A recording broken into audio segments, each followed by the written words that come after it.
Welcome back to the channel, everybody. This video is out of the norm for my channel. I'm venturing away from the normal theme of the channel, scrap, wrenching on old iron, that kind of stuff. As many of you know, Nancy and I are also into gardening and fruit trees, and this video is specifically by request. It was prompted from comments on another channel, which I subscribed to, and we were bantering back and forth, and I was requested to do a short video on my little fruit patch out here. I hesitate to call it an orchard because, I mean, it's not big at all. I mean, to me, an orchard is at least an acre, you know, with 50 to 100 trees, and I'm nowhere near that. But anyway, so yeah, for Angie and Kenny and Jan, this video is for you guys. For those of you that aren't into the gardening and fruit tree aspect of things, well, you don't have to watch this one, but and if you'd like to tag along, you're more than welcome. So let's get started. So the first tree is a 3 times is a charm try here, and this one is a success. This is a violet D Bordeaux Fig. It replaced 2 tries. Sorry, my notes are rattling in the wind. Tried twice with a Janus seedless Kubota fig, which I was told was frost hardy. Well, people, I guess, have different definitions of what frost hardy is. 2 years in a row, 2 different trees, they didn't make it. The violet D Bordeaux did just fine.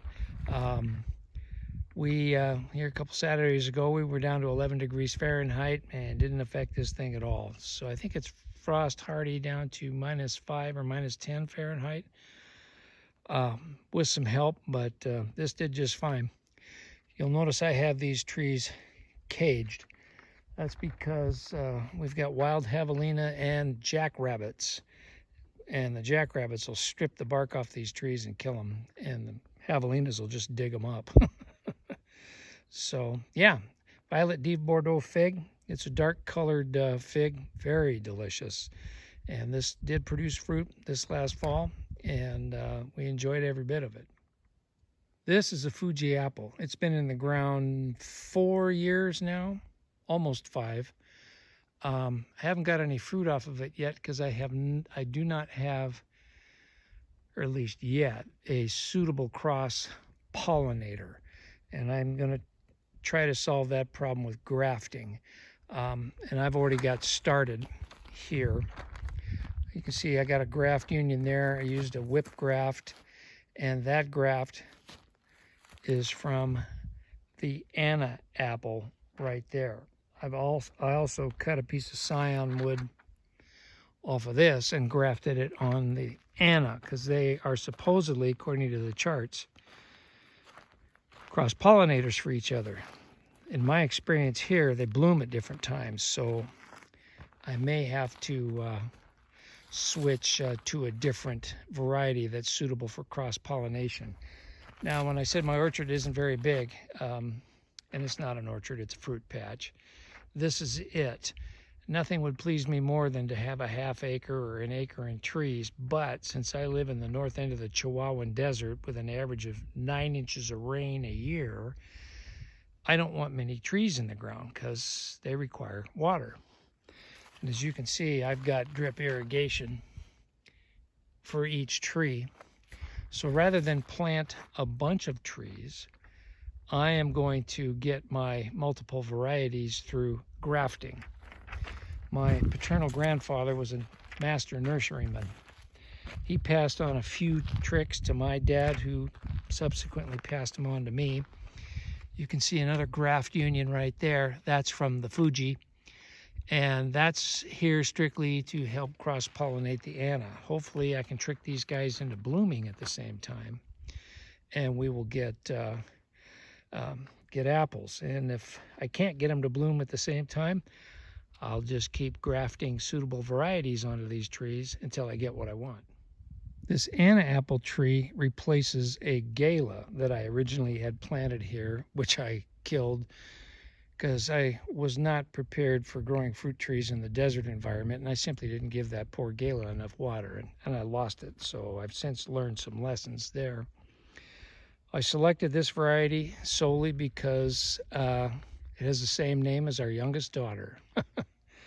I cannot remember off the top of my head. I have to dig through my archives. I don't know what rootstock all of these trees, all these varietals are grafted onto, but it's a desert hardy rootstock.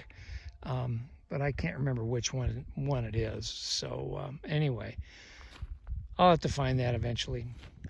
Next up, we have a Fay Alberta peach, which is desert hardy. And this also replaces a hail that I originally had here. And again, I lost that due to my inexperience in desert gardening, and I lost that to lack of water. So this Fay Alberta replaces that tree. And I should get some peaches off of this year. Another one of the original ones I planted is this red peach. That's the name.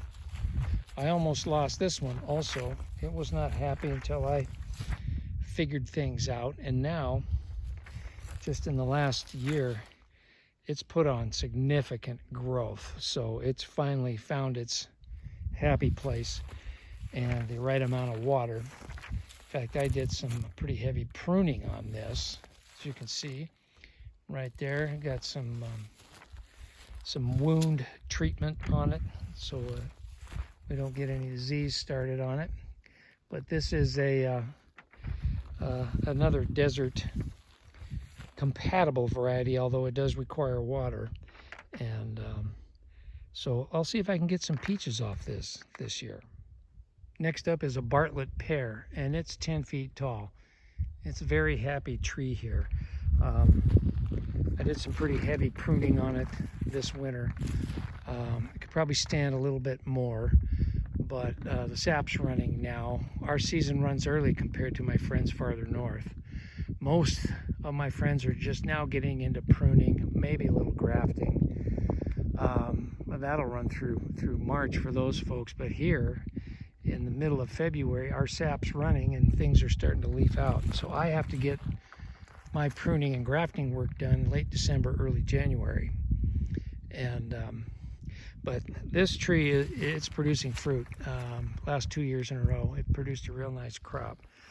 I did fail to properly spread these branches. They're a little too vertical.